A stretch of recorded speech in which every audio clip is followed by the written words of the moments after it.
Current affairs के नवीनतम अंक में आप सभी का बहुत बहुत स्वागत है। यहां पर केवल हम महत्वपूर्ण करंट अफेयर्स पढ़ेंगे जो परीक्षा के दृष्टिकोण से उपयोगी हैं। आपको सिर्फ इत्मीनान से पूरे सेशन को देखना है।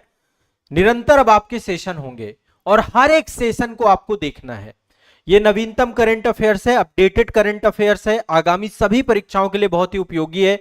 जो भी परीक्षा आप देने जा रहे हैं, करंट अफेयर्स बहुत उच्चतम गुणवत्ता युक्त जो है करंट अफेयर्स यहां पे मैं आपको पढ़ाऊंगा। एक चीज और मैं बता रहा हूं यहां पे जो आपको सबसे ज्यादा ध्यान रखना है, हर एक क्लास का आप नोट्स बनाते हुए चलिए। मैंने बकायदा आपके YouTube चैनल पे प्लेलिस्ट बना दी है करंट अफेयर्स की, आप उस प्लेलिस्ट को फॉलो करिएगा। सारे सेशन सीक्वेंस से हैं। यदि आप सारे सेशन करंट अफेयर्स के देख लेंगे तो करंट अफेयर्स की दुविधा आपकी समाप्त हो जाएगी। और एक बड़ी विषय वस्तु आप समझिए, करंट अफेयर्स समान अध्ययन का आधार है ना। जो कुछ भी करंट अफेयर्स में घट रहा है उसी से जोड़ करके क्वेश्चन भी आपके बनते हैं, है ना। करंट अफेयर्स समान अध्ययन को जीवंत रखता है, इसलिए हमें करंट अफेयर्स को बहुत बढ़िया तरीके से पढ़ना है। आप लोग मेरे साथ इत्मीनान से करंट अफेयर्स पढ़ेंगे। जितने बच्चे हमारे साथ फाउंडेशन बैच में हैं, डिटेल बैच में हैं, मास्टर कोर्स में हैं, आप सभी लोग भी करंट अफेयर्स की सभी क्लासेस को देखिएगा। सारी क्लासेस आपके बैच में भी अपडेट हो रही हैं और हम YouTube चैनल पे भी ये क्लासेस सारी आपको उपलब्ध करा रहे हैं।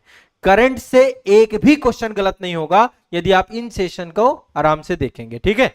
चलिए सत्र का शुभारंभ करते हैं। सबसे पहला करंट अफेयर्स आज का लेते हैं और सबसे पहला करंट अफेयर्स आप सभी का है। अभी आप सभी को पता है कि अब 8वां वेतन आयोग की घोषणा हो चुकी है। सबके नोट्स बनाते हुए चलिएगा और ध्यान रखिएगा ये प्रीलिम्स, मेंस और इंटरव्यू सबको ध्यान में रख करके एक ये डिटेल करंट अफेयर्स क्लास है। केवल महत्वपूर्ण टॉपिक रहेंगे यहाँ पे, ठीक है ना। 8वां वेतन आयोग, अभी आपको पता है 28 अक्टूबर 2025 को केंद्रीय मंत्रिमंडल की बैठक हुई थी और उस बैठक पे 8वां वेतन आयोग जो आप सभी का है उसे लागू कर दिया गया, उसको स्वीकृति दे दी गई है।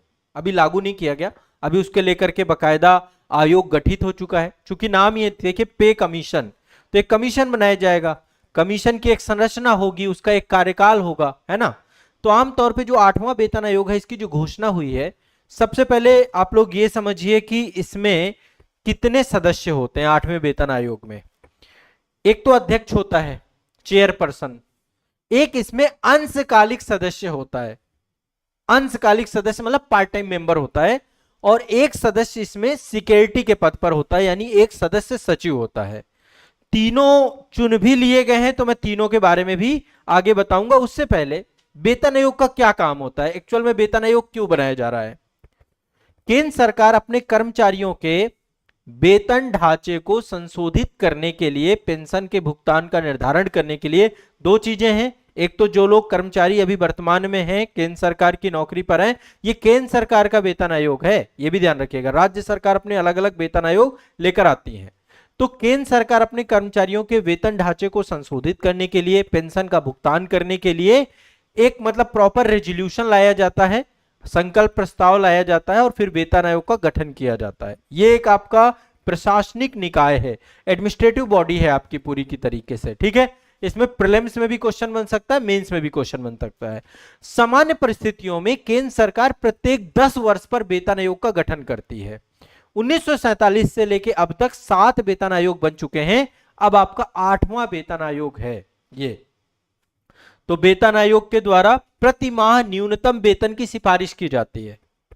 प्रति माह न्यूनतम वेतन की न्यूनतम वेतन कितना होना चाहिए। अब जैसे पहला वेतन आयोग जब बना था आपका 1946-47 में, जब देश आजाद हुआ आपका, तो 55 रुपए प्रति माह न्यूनतम वेतन हुआ करता था उस टाइम पे, है ना। दूसरा वेतन आयोग 1957 से 1959 के बीच में मतलब उसका टेन्योर रहा, तो 80 रुपए न्यूनतम वेतन रहा उस समय। फिर 100, अब सोचिए उस समय सरकारी सर्विसेज का क्रेज क्यों नहीं था, पहले तो महंगाई भी इतनी नहीं हुआ करती थी, बाकी वेतन कम हुआ करता था। तीसरा वेतन आयोग, अब देखिए अलग अलग फार्मूला है, मैं इसको अभी बाद में बताऊंगा, मैं एक जनरल आपके दिमाग में बता रहा हूं। 1970 से 1973 के बीच में तीसरा वेतन आयोग बना और उस समय सैलरी 185 रुपए हुआ करते थे। चौथा वेतन आयोग 1983 से 1986 के बीच में बना और सैलरी 750 रुपए, ठीक है। इसके बाद न्यूनतम वेतन की बात कर रहे हैं, कम से कम वेतन, अधिकतम तो बड़े बड़े जो अब जैसे प्रेसिडेंट ऑफ इंडिया का वेतन भी तय होता है इसी दौरान पे। चौथा वेतन आयोग जो आपका है उसमें 1983 से 1986 और 750 रुपए वेतन हो गया। पांचवा वेतन आयोग 1994 से 1997 2550 रुपए का वेतन। छठवां वेतन आयोग 2006 से 2008 के बीच में था 7000 रुपए का वेतन। और सातवां आपका जो वेतन था न्यूनतम 2014 से 2016 और न्यूनतम वेतन 18,000 रुपए। तो ये समय अब देखिए आठवां लग रहा है, तो अब न्यूनतम वेतन आपका बढ़ेगा। ओवरऑल आप ये समझिए कि वेतन की बढ़ोतरी होगी, क्योंकि जो इस समय महंगाई दर है उन सब के आधार पे पूरा का पूरा वेतन को लेकर के। तो वेतन आयोग का काम क्या है? सरकारी कर्मचारियों के वेतन संरचना को फिर से एक बार देखना, पे ग्रेड वगैरह क्या है, लाभ भत्ते, इन सब की सिफारिश केंद्र सरकार पहले करती है, फिर राज्य सरकार भी वेतन आयोग अपने अपने बनाते हैं, ठीक है। और वेतन आयोग के साथ साथ पेंशन वगैरह का भी यहीं पर सिफारिश किया जाता है। तो पारिश्रमिक भत्ते में भी वृद्धि होती है। वेतन आयोग की सिफारिशें सरकार को बाध्यकारी नहीं होती हैं, यह भी ध्यान रखिएगा। वेतन आयोग जो भी सिफारिशें करेगा वो सरकार के लिए बाध्यकारी नहीं है, ठीक है। तो आठवां वेतन आयोग आपका बनाया जा चुका है। अब देखिए इसमें कई सारी चीजें होती हैं। अब आठवें वेतन आयोग में आपको पता है वेतन आयोग मुद्रास्फीति जो इन्फ्लेशन है उसके प्रभाव को कम करने के उद्देश्य से केंद्र सरकार के कर्मचारियों और पेंशन भोगियों को महंगाई भत्ते और महंगाई राहत को लेकर एक पूरा का पूरा फॉर्मूला देता है जिसके आधार पे उनका वेतन बनता है, ठीक है। तो ये आपको दिमाग में बैठा के चलना है। फिटमेंट फैक्टर, अभी आपने देखा कि इसको लेकर के फिटमेंट फैक्टर की बात बहुत सारी हुई, इसको लेकर के जो है हम बाद में बात करेंगे। सबसे पहले समझने का प्रयास करते हैं कि जो आठवां वेतन आयोग है इसके अध्यक्ष कौन है, ठीक है, और जो है इसमें कितने मेंबर्स हैं, कितने सदस्य हैं, सारी चीजों को लेकर के मैं एक बार आपको यहाँ पे लिस्ट बताता हूं। ये है आठवें वेतन आयोग के अध्यक्ष बनाई गई हैं जस्टिस रंजना प्रकाश देसाई। ये एक फैक्चुअल डेटा है, दिमाग में बैठा लीजिए, रट जाइए। जस्टिस रंजना प्रकाश देसाई जो सर्वोच्च न्यायालय की पूर्व न्यायाधीश रह चुकी हैं, और इनके साथ अन्य सदस्यों में हैं प्रोफेसर पुलक घोष और पंकज जैन, ठीक है। पंकज जैन जो है सचिव के पद पर है, पंकज जैन सचिव के पद पर हैं। प्रोफेसर पुलक घोष जो है आपके, ये इनके साथ हैं, पूर्णकालिक सदस्य के तौर पे हैं आपके ये। पेट्रोलियम सचिव पंकज जैन को सदस्य सचिव बनाया गया। तो टोटल 3 लोग हैं, 3 लोग हैं। 18 महीने के अंदर अंदर इनको अपनी सिफारिशें सरकार को देना है। 18 महीने का टाइम पीरियड है, टेन्योर है इनके पास। तो आठवां वेतन आयोग में एक अध्यक्ष हैं जस्टिस रंजना प्रकाश देसाई। नोट्स बनाते हुए चलिएगा, लिखते हुए चलिएगा, ठीक है। हाँ, अभी आप आराम से पहले नोट्स बना लीजिए, बाद में आप लोग के यदि किसी का भी कोई भी डाउट होता है, प्रश्न होता है, कमेंट सेक्शन में आप जरूर करिएगा, मैं आपको बाद में सेशन में डिस्कस कर लूंगा। पहले आप नोट्स बनाते हुए चलिए। तो रंजना प्रकाश देसाई हैं, ठीक है, और 18 माह के अंदर अंदर ये अपना जो अब इसका गठन हुआ अक्टूबर 28 अक्टूबर को, तो अब 18 माह के भीतर भीतर ये अपनी पूरी सिफारिशें प्रस्तुत करेंगे, ठीक है। और इनकी सिफारिशें सरकार के लिए बाध्यकारी नहीं होती हैं, ठीक है। और बीच बीच में आयोग अपनी इंतरिम रिपोर्ट्स भी देता रहता है।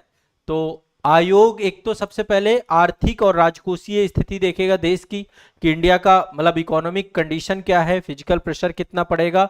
इसके बाद विकास के लिए क्या संसाधन आवंटन है ये भी देखेगा, बकाया पेंशन देनदारियां कितनी हैं, राज्य वित्त पर कितना प्रभाव पड़ेगा, अन्य क्षेत्रों से तुलना भी करता है, जो पीएसयू वगैरह है उनसे भी तुलना करता है। तो समय समय पर केंद्र सरकार के द्वारा यह कार्य किया जाता है। तो आठवां वेतन आयोग समझ में आ गया। आठवां वेतन आयोग का गठन हो चुका है, इससे एक प्रश्न आपका निकल के आएगा। अगले करंट पे चलते हैं, अगले टॉपिक पे चलते हैं। नोट्स बनाते हुए चलना है सभी को। मेरी क्लास में आप सभी के नोट्स बनने चाहिए, ठीक है। एक देश है तिमोर लेस्ते, हाँ ये तिमोर लेस्ते एक छोटा सा देश है। कहां पर है? पैसिफिक प्रशांत महासागर पे आप इसको देख सकते हैं। ईस्ट तिमोर जो आपका है, तिमोर लेस्ते का ही मतलब उसका पूरा नाम है, ईस्ट तिमोर बोलते हैं, तिमोर लेस्ते भी बोलते हैं। अभी वो आसियान का मेंबर बन चुका है, 11वां सदस्य देश बन चुका है आसियान का। 11वां सदस्य देश ऑफिशियली बन चुका है। आसियान क्या है? आपका दक्षिण एशियाई देशों का संगठन है आसियान, ठीक है। तो साउथ ईस्टर्न जितने भी देश हैं, जिसमें टोटल 10 मेंबर थे अभी, और छोटे छोटे ये देश हैं, इंडोनेशिया हो गया, थाईलैंड हो गया, मलेशिया हो गया, सिंगापुर हो गया, फिलीपींस हो गया, ठीक है, जितने भी यहाँ पे, वियतनाम हो गया, लाओस हो गया, कंबोडिया हो गया। अब इसका एक 11वां मेंबर बन चुका है ईस्ट तिमोर। अभी देखिए जितने भी संगठन है, चाहे ब्रिक्स हो, चाहे G20 हो, चाहे संघाई सहयोग संगठन हो, चाहे आसियान हो, सबका विस्तार हो रहा है, ठीक है, कंटिन्यूअस सबका विस्तार हो रहा है। तो उसी विस्तार में एक विस्तार हो रहा है, आसियान में 11वां मेंबर आ चुका है। काफी पहले इसकी घोषणा की जा चुकी थी, लेकिन ऑफिशियली अब इसने ज्वाइन कर लिया है, ठीक है। अब जैसे आमतौर पे जितने भी शिखर सम्मेलन होते हैं, आप पीछे देखते होंगे, उसमें सब में झंडे फहराए जाते हैं। तो अब 11 झंडे फहराए जाएंगे इसमें। 11वां मेंबर ईस्ट तिमोर बन चुका है। क्लियर है, स्पष्ट है। तो आसियान की सदस्यता को लेकर एक लंबा प्रोसेस होता है, ऐसा नहीं होता कि तुरंत हो जाए। सन 2000 के आसपास में बातचीत होनी चालू हुई थी, और लगभग समझिए अब जाकर के सदस्यता प्राप्त हुई है। तो एक लंबा टाइम पीरियड लगता है। और अभी ईस्ट तिमोर के जो वर्तमान राष्ट्रपति हैं, इनका नाम है जोसे रामोस होर्टा, ठीक है, जोसे रामोस होर्टा, ठीक है। तो उनके द्वारा जो है ये सदस्यता को ग्रहण किया गया है। ये जितने भी देश थे सारे पहले कहीं ना कहीं पे, आप समझिए इन देशों के साथ इनका इतिहास बड़ा लंबा मतलब रहा है, औपनिवेशिक काल का। पहले पुर्तगाल यहाँ पे था, 1975 में पुर्तगाल गया। पुर्तगाल के बाद काफी समय तक तिमोर लेस्टे इंडोनेशिया के कब्जे में रहा। 2002 में इसको स्वतंत्रता मिल गई थी, ठीक है, 2002 में इसको स्वतंत्रता मिल गई थी। और नोबेल के शांति पुरस्कार विजेता हैं यहाँ के राष्ट्रपति रामोस होर्टा, 1996 में इनको मिला था ये। प्रधानमंत्री हैं यहाँ पे जनाना गुसमाओ, ठीक है। आधुनिक तिमोर राष्ट्र के संस्थापक के तौर पर उनको देखते हैं। अब आसियान के साथ जुड़ गया है। तो आसियान की सदस्यता जुड़ने से क्या बेनिफिट मिलता है, क्या होता है? एक तो सबसे पहली बात इकोनॉमी, जो सबसे इंपॉर्टेंट चीज है, अर्थव्यवस्था को बल प्रदान होता है, ठीक है। व्यापार बढ़ेगा, निवेश बढ़ेगा, शिक्षा, इंफ्रास्ट्रक्चर, ये सारे बढ़ेंगे चीजें। दूसरा क्या होता है, चूंकि क्षेत्रीय समावेशिता के साथ जुड़ाव देखने को मिलेगा, उस क्षेत्र का अहम एलोकेशन है और अभी तक इसका हिस्सा नहीं था। तो यहाँ पे क्षेत्रीय समावेशिता और लोकतांत्रिक मूल्यों के प्रति प्रतिबद्धता बढ़ेगी, ठीक है। व्यापार बढ़ेगा, लोकतांत्रिक शासन व्यवस्था और कूटनीतिक परिपक्वता बढ़ेगी। तो ये एक बहुत इंपॉर्टेंट जो है इसका इंपॉर्टेंस है। ईस्ट तिमोर का शामिल होने के पीछे आसियान को भी बहुत सारे बेनिफिट होंगे। पहली बात तो संघर्ष के बाद राष्ट्र निर्माण, यानी एक तरीके से एक लंबा अनुभव है ईस्ट तिमोर का अपना। सीमा विवाद कम होंगे, सीमा विवाद जो आपस में है, दक्षिण चीन सागर को लेकर के मुद्दा है, संवेदनशील मुद्दों पर संवाद इस्टेब्लिशमेंट होगा। और छोटे छोटे जो लोकतांत्रिक देश हैं, वहां पर जमीनी शासन मॉडल जो है, वहां का जो ग्रास रूट गवर्नेंस है, वो ग्रास रूट गवर्नेंस के एक एग्जाम्पल के तौर पे भी हम ईस्ट तिमोर को देखते हैं। तो आसियान के ऊपर बोझ नहीं बनेगा, बल्कि उसकी स्थिरता, उसकी शांति और उस क्षेत्र में सहयोग को बढ़ावा देने में एक बहुत महत्वपूर्ण सेगमेंट के तौर पे देखा जाएगा। तो 11 मेंबर हो चुके हैं टोटल। राजधानी क्या है? ईस्ट तिमोर की राजधानी है दिल्ली। तिमोर लेस्टे की राजधानी है दिल्ली। क्या नाम है? दिल्ली। दिल्ली नहीं, दिल्ली भारत की राजधानी है, नई दिल्ली। हमारे देश की राजधानी नई दिल्ली। तिमोर लेस्टे की राजधानी है दिल्ली, है ना। तो राजधानी से भी क्वेश्चन पूछता है भाई, ध्यान रखना, पता होना चाहिए। जो हाल फिलहाल में चर्चा, उनकी राजधानी वगैरह से भी क्वेश्चन पूछता है, ठीक है। लंबे इंतजार के बाद क्षेत्रीय एकता और सहयोग को बढ़ावा देने को लेकर के ये विस्तार हुआ है। आसियान का भारत के लिए भी बहुत इंपॉर्टेंस है। आईआर की क्लास में आपको डिटेल में बैच के अंदर पढ़ाया जाएगा। तो जो बच्चे फाउंडेशन बैच से जुड़े हुए हैं, एक बार भारत आसियान संबंधों को जरूर पढ़िए। बैच में क्लास में लिया गया है लुक ईस्ट पॉलिसी क्या है, एक्ट ईस्ट पॉलिसी क्या है, कैसे आसियान देश हमारे देश के ट्रेड को बढ़ावा देने में एक महत्वपूर्ण भूमिका निभा रहे हैं। इन सभी मुद्दों पर आपको एक बार देखना है चीजों को लेकर के, ठीक है ना। तो ये एक बहुत इंपॉर्टेंट आपका सेगमेंट है। और चलिए आगे चलते हैं, अगले टॉपिक पे चलते हैं। हाँ, इस पे हम बाद में बात करेंगे। हमारे देश के राष्ट्रपति प्रथम नागरिक होते हैं, और अभी हाल ही में द्रौपदी मुर्मू जी, जो हमारे देश की महामहिम राष्ट्रपति हैं, 29 अक्टूबर 2025 को हरियाणा के अंबाला एयरफोर्स स्टेशन से जो राफेल लड़ाकू विमान है उसमें उन्होंने उड़ान भरी और ये देश की पहली राष्ट्रपति बन गई जिन्होंने राफेल में उड़ान भरी है। ठीक है, अभी राफेल नए नए आपको पता लड़ाकू विमान फ्रांस से लिए गए हैं। ठीक है, तो लड़ाकू विमान अभी देखिए, एक तो आपका राफेल है, सुखोई है ना, और सुखोई से ऑलरेडी पहले मतलब सुखोई से उड़ान भर चुकी हैं, राफेल से अब भर रही है। आपको पता है सर्वोच्च सेनापति होती है सेना की, राष्ट्रपति, है ना। तो ओवरऑल ये एक बहुत बड़ा मोमेंटम है और राष्ट्रपति के रूप में सशस्त्र बल जो है उनकी सर्वोच्च कमांडर होने के नाते एक तरीके से प्रतीकात्मक पुष्टि के तौर पे आप देख सकते हैं, है ना। ओवरऑल राष्ट्रपति का एक बहुत बड़ा पद है हमारे देश में, जो उसका महत्व तो यही है कि ये सुप्रीम कमांडर है हमारी पूरी आर्मी की, जितनी भी आर्म्स फोर्स है सबकी सुप्रीम कमांडर है। तो इससे पहले असम में तेजपुर वायु एयरफोर्स स्टेशन से सुखोई S-30 था आपका, उससे उड़ान भर चुका है ये सुखोई में ऑलरेडी। अब राफेल के साथ इन्होंने एक नया अनुभव लिया है। तो मतलब आप समझ सकते हैं कि जो राष्ट्राध्यक्ष हैं उनकी एनर्जी सैन्य बलों को भी ऊर्जा देती है। ठीक है, तो ये एक बहुत बड़ा जो है मोमेंट है और राष्ट्रपति मुर्मू जो हैं अपने आप में एक बहुत ही जो है एक योग्य राष्ट्रपतियों की श्रेणी में हैं और इनके द्वारा राफेल से अभी उड़ान भरी गई है। तो ये दिमाग में बैठा के चाहिए, 30 मिनट के आसपास पूरी की पूरी ये उड़ान थी। हो सकता है इससे प्रश्न पूछ ले, किसी भी तरीके से क्वेश्चन आ जाए। ठीक है, आपको पता है राफेल अभी ऑपरेशन सिंदूर जब हुए थे ना, तो ऑपरेशन सिंदूर में राफेल ही लगाए गए थे। तो अब ओवरऑल इंडिया के सबसे टॉप क्लास फाइटर जेट है, फाइटर विमान है, तो कोई दिक्कत वाली बात है नहीं इस पे, है ना।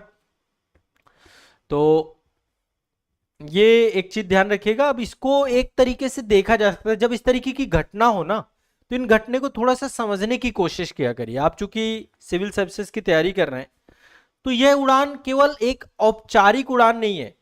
इसको औपचारिक उड़ान ना देख करके, चूंकि हमारे देश की प्रथम नागरिक हैं, सेना की सर्वोच्च सुप्रीम कमांडर हैं, तो ये एक कोऑर्डिनेशन दिखाता है, एक समन्वय दिखाता है, एक सामंजस्य दिखाता है सिविल मिलिट्री हार्मनी का। यानी कि नागरिक नेतृत्व और सैन्य बलों के बीच सामंजस्य की बात करता है, उसके प्रतीक के तौर पे आप इसको देख सकते हैं। राष्ट्रपति की रक्षा बलों के प्रति संवेदनशीलता को देख सकते हैं, सक्रिय भागीदारी को देख सकते हैं। देखिए हमारे प्रधानमंत्री जी भी समय समय पे हमारे सैन्य बलों का हौसला बढ़ाते रहते हैं। आप देखेंगे जितने बड़े बड़े पर्व हैं, चाहे दीपावली हो, होली हो, विभिन्न पर्वों पर सैन्य बलों के साथ ये पर्व मनाते हैं। उसी प्रकार से हमारी राष्ट्रपति भी रक्षा बलों के प्रति संवेदनशीलता और सक्रिय भागीदारी को इससे हम देख सकते हैं। इससे सैन्य कर्मियों का मनोबल बढ़ता है, जनता के बीच भारत की सामरिक क्षमता के प्रति जागरूकता बढ़ती है और राष्ट्रपति की संवैधानिक भूमिका केवल प्रतीकात्मक नहीं है बल्कि प्रेरणादायक और सहभागी के तौर पे आप इसको देख सकते हैं। तो राफेल लड़ाकू विमान को जो है अभी उड़ाया है राष्ट्रपति द्रौपदी मुर्मू जी ने। अंबाला वायु एयरफोर्स स्टेशन हरियाणा में है आपका। ग्रुप कैप्टन रहे अमित गहानी, ये भी ध्यान रखिएगा। ग्रुप कैप्टन कौन थे, पायलट कौन थे, अमित गहानी। ठीक है, इससे पहले सुखोई S-30 MKI में 8 अप्रैल 2023 को तेजपुर असम में जो है कर पाई है। तो एक ऐतिहासिक दो अलग अलग वायुसेना लड़ाकू विमानों को उड़ान भरने वाली ये भारत की पहली राष्ट्रपति बन चुकी है और ये एक आपको दिमाग में बैठा के चलना है। ठीक है, तो नागरिक सैन्य तालमेल की प्रतीक के तौर पे हम इसे देख सकते हैं। एक खबर ये भी काफी चर्चा में रही और मुझे लगता है कि आप सभी को जानना चाहिए। राष्ट्रपति ट्रंप समय समय पे चर्चा में रहते हैं और ट्रंप को अभी दक्षिण कोरिया का सर्वोच्च सम्मान दिया गया है, स्वर्ण मुकुट प्रदान किया गया है साथ में, है ना। तो 29 अक्टूबर 2025 को दक्षिण कोरिया में इनका स्वागत किया गया डोनाल्ड ट्रंप महोदय का और इनको ग्रैंड ऑर्डर ऑफ मुनुगुआ, ये एक आपका जो है वहां का सर्वोच्च नागरिक पुरस्कार है, ग्रैंड ऑर्डर ऑफ मुनुगुआ, मुनुगुआ इससे सम्मानित किया गया। ग्रैंड ऑर्डर ऑफ मुनुगुआ जो है दक्षिण कोरिया का सर्वोच्च राष्ट्रीय सम्मान है और एक तरीके से यह सम्मान ट्रंप जो भी हाल ही में बहुत सारे देशों के बीच में तनाव चल रहे हैं उसमें पीस मेकर की जो भूमिका है, उनकी शांति दूत की भूमिका है, उस भूमिका के तौर पे इसको दिया गया है। अभी आपको पता है नोबेल के शांति पुरस्कार को लेकर के भी बड़ा चर्चा में रहे, क्योंकि शांति पुरस्कार ट्रंप को नहीं मिला है। इस पे हम शांति पुरस्कार पे बाद में बात करेंगे, करंट वाले सेगमेंट पे ही हम सारे नोबेल पुरस्कार ले लेंगे। तो उत्तर कोरिया के साथ दक्षिण कोरिया का विवाद रहता है। दक्षिण कोरिया आपको मैप में दिखना चाहिए, चाइना, चाइना के पूरब में दो देश हैं, उत्तर कोरिया, दक्षिण कोरिया। तो दक्षिण कोरिया बहुत डेवलप्ड कंट्री है, बहुत बड़ी बड़ी कंपनियां हैं वहां की दक्षिण कोरिया की। कोरिया मतलब अपने आप में टेक्नोलॉजी में उच्चतम स्तर पे और बहुत विकसित है, सिंगापुर की तरह है वहां पे हालत। तो उत्तर कोरिया के साथ जो तनाव थे दक्षिण कोरिया के, उन तनावों को शांत करने में ट्रंप की एक महती भूमिका को लेकर ये दिया गया है। तो ग्रांड ऑर्डर ऑफ मुनुगवा दक्षिण कोरिया का सर्वोच्च सम्मान है, आमतौर पर राष्ट्राध्यक्षों और राज परिवारों को दिया जाता है। तो ट्रंप का जो प्रशांत क्षेत्र है, एशिया प्रशांत क्षेत्र है, उसमें शांति स्थापित करने में संवादों के लिए प्रदान किया गया। और भारत के वो अमेरिका के पहले राष्ट्रपति बन गए, माफ कीजिएगा, अमेरिका के पहले राष्ट्रपति बन गए। और इनको सिल्ला साम्राज्य के स्वर्ण मुकुट की प्रतिकृति दी गई। यहाँ पे दक्षिण कोरिया में एक सिल्ला साम्राज्य था, उसके स्वर्ण मुकुट की प्रतिकृति भी दी गई है, जो एकता, स्थिरता और शांतिपूर्ण शासन का प्रतीक है। तो ट्रंप निश्चित तौर पे उत्साहित हो जाएंगे और उन्होंने कहा भी कि मैं इसे अभी पहनना चाहता हूं। ठीक है, तो ये एक आपको ध्यान में रखना है। बाकी अमेरिका का हमेशा आपको पता है कि एक प्रभाव रहा है दक्षिण कोरिया में, अमेरिका हमेशा। और उत्तर कोरिया से आपको पता है कि काफी तनाव का माहौल रहता है, लेकिन ट्रंप उत्तर कोरिया के नेता किम जोंग यून से भी कई बार बातचीत कर चुके हैं, एक दूसरे से मुलाकातें हो चुकी हैं। ठीक है, दक्षिण कोरिया के साथ जो क्षेत्रीय तनाव है उसको कम करने में उन्होंने भूमिका, तो बहुत इंपॉर्टेंट जो है रोल यहाँ पे देखा जा सकता है इसको। ठीक है ना, तो ये एक बहुत महत्वपूर्ण घटनाक्रम के तौर पे इसको भी देख सकते हैं। ठीक है, एक और करंट अफेयर्स ले लेते हैं। आईसीसी T20 अब आपका होने वाला है, ये स्पोर्ट्स से जुड़ी हुई खबर है। और देखो मैं हर तरीके का करंट अफेयर्स यहाँ पे लेके चलूंगा, राष्ट्रीय, अंतर्राष्ट्रीय, पर्यावरण, विज्ञान, प्रौद्योगिकी, आर्थिक, स्पोर्ट्स, सब कुछ। तो आईसीसी T20 वर्ल्ड कप, आप में से बहुत सारे लोग क्रिकेट के दीवाने हैं, और आईसीसी T20 2026 में होगा। ठीक है, दक्षिण एशिया में क्रिकेट आपका ये भारत में भी होगा। ठीक है, भारत में आयोजित होना है, भारत और श्रीलंका दोनों में। तो आईसीसी T20 वर्ल्ड कप 2026 कहां हो रहा है? भारत और श्रीलंका दोनों जगह होगा, भारत में भी होगा और श्रीलंका में भी होगा, दोनों जगह पे ये आपका होना है। फाइनल आपका अहमदाबाद में होगा, संभावना यही है। ठीक है, फाइनल इसका या तो अहमदाबाद में होगा या तो कोलंबो में होगा। ठीक है, ये पाकिस्तान यदि इस वर्ल्ड कप में कहां पहुंचता उसी के आधार पे निर्भर करता है। तो भारत और श्रीलंका दोनों के द्वारा मेजबानी की जाएगी। और ये आपका जो है कौन कौन सा देश इसमें आएगा, पहले तो ये 6 फरवरी से मैच स्टार्ट है, 6 फरवरी से 8 मार्च 2026 की बात है। ये आईसीसी T20 वर्ल्ड कप आपका होना है। और मेजबान देश मैंने आपको बता दिया, भारत, श्रीलंका, अफगानिस्तान। ये जो अभी T20 विश्व कप का प्रदर्शन है उसी के आधार पे 60 जो टॉप 7 टीमें हैं वही ली जाएंगी इसमें। अफगानिस्तान, ऑस्ट्रेलिया, बांग्लादेश, इंग्लैंड, दक्षिण अफ्रीका, संयुक्त राज्य अमेरिका भी रहेगा इस बार, अमेरिका की टीम भी रहेगी, और वेस्ट इंडीज। ठीक है, और अभी आईसीसी T20 की जो रैंकिंग होती है, हर बार रैंकिंग जारी की जाती है, उस रैंकिंग के आधार पे आयरलैंड, न्यूजीलैंड और पाकिस्तान रहेंगी। बाकी जो क्वालिफायर होते हैं, कई सारे क्वालिफायर भी होते रहते हैं, उनके आधार पे भी टीमों का चयन किया जाता है। तो ये आपको दिमाग में बैठा के चलना है। अहमदाबाद में नरेंद्र मोदी स्टेडियम है, सबसे बड़ा स्टेडियम। मुंबई में वानखेड़े स्टेडियम है। बंगलुरु में एम चिन्नास्वामी स्टेडियम है। आपको पता है यहाँ पे एक घटना घटी थी जब आरसीबी के द्वारा क्रिकेट जीतने के बाद यहाँ पे प्रोग्राम हुआ। तो एम चिन्नास्वामी स्टेडियम है चेन्नई में। चेपाक स्टेडियम है आपका, है ना, कई सारे स्टेडियम है हमारे। तो 6 फरवरी से स्टार्ट हो जाएगा और लगभग 8 फरवरी को इसका फाइनल खेला जाएगा, समापन होगा। टोटल 20 टीमें होंगी और आईसीसी के द्वारा ये मैच करवाया जाएगा। तो एक खबर आपकी क्रिकेट और स्पोर्ट्स से, आगामी ये क्रिकेट गतिविधि है जो प्रश्न के रूप में आपको परीक्षा हॉल में दिख सकती है। ठीक है, तो करंट अफेयर्स आप सभी को बस याद कर लेना, जितनी चीजें बताऊं नोट्स बनाते जाओ, जितनी चीजें आपको बताऊं लिखवाऊं बढ़िया आराम से, एक एक क्लास बाय क्लास आप अपने नोट्स बनाते हुए चलो। आपके करंट अफेयर्स के क्वेश्चन आपके नोट से ही पूछे जाएंगे। ठीक है, ये लेटेस्ट करंट अफेयर्स हैं,